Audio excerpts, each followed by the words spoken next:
one of the many reasons why I just love talking to you, and that I'm so lucky to be sitting to your right and you to my left on draft night, is you're at the center of so much from your time in the NFL, from your time in college. You know all football, you know the kids, you know bright minds, you also know the league, you know the politics, you know the ins, you know the outs. So with all that as my setup, I do want to ask you what you think of this whole Aaron Rodgers-Packers situation. Just where you're sitting, from where you're sitting, from whatever you might be hearing, not to turn you into a news and information person, but you hear so much, and you also know the league and the way things go, and also smart players who know when they're being managed by management. How do you see this playing out, Coach David Shaw? I am definitely not an insider at all. Right, I know that. But it's a shame, first of all, when this came out, obviously, just for the guys getting drafted, that, this is just news that I think deterred a lot of us in our conversations about should be the top day of a lot of these guys' lives. But you've got one of the top 3 quarterbacks in the league. No, he can't be rated anywhere past number 3. You're wasting your time. It's a shame that it's gone this bad, that it looks like it might be unresolvable, because first of all, you need a quarterback to win, but in order to win the big one, you need a great quarterback, and you've got a great one in Green Bay. And for the relationship to get where it is, for me, you have to find a way to resolve it. Is it financial? Is it contract? Whatever it is.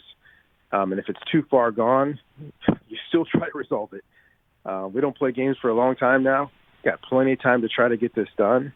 And I hate to hear, firing people. I hate to hear that stuff.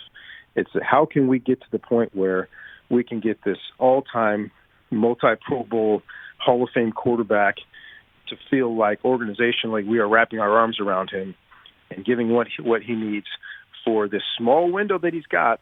Still a small window, but their window is there to go win another Lombardi.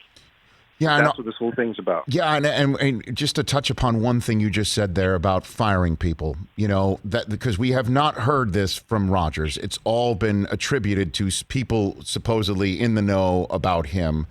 That and I'm wondering if when people say also who are attributed to being in the know about him, like Bob McGinn, who's been covering the Packers for so long that he's in the Hall of Fame as a writer, that there's a 2% chance of Rodgers coming back to being the quarterback of the Packers. And I'm wondering if that 2% is the figure that's being thrown out there because they, in the Rodgers camp, feel that's the percentage shot of the Packers giving Rodgers what he supposedly wants in the firing of the general manager.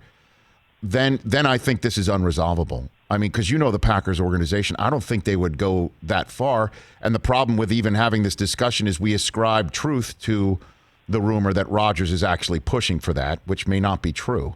That's the one way that I think that this is potentially, if this is all, in fact, Emma's truth, unresolvable. Yeah, and that would be very unfortunate. But we've seen it over the years from Jimmy and Jerry at the Dallas Cowboys, like a lot of things that for those of us on the outside, we're looking at saying, gosh, why would they break it up? Why would they do the things that we won't want them to do? But we're also not in the meeting rooms. We're not on the field. We're not in the organization. And sometimes strong-willed individuals and perfect circumstances lead to things that none of us would want to see, but we have to deal with. So I guess I'll go here with you if you don't mind. Where do you think would be a good spot for him other than Green Bay? That's the spot. I mean, in the AFC, you know the way this works. Throwing something to the other, like what scheme would actually, any scheme would work, right? Wouldn't they tailor it to him if he goes somewhere else? So I think like a football coach. Yep. And anybody who doesn't have a Pro Bowl quarterback wants Aaron Rodgers.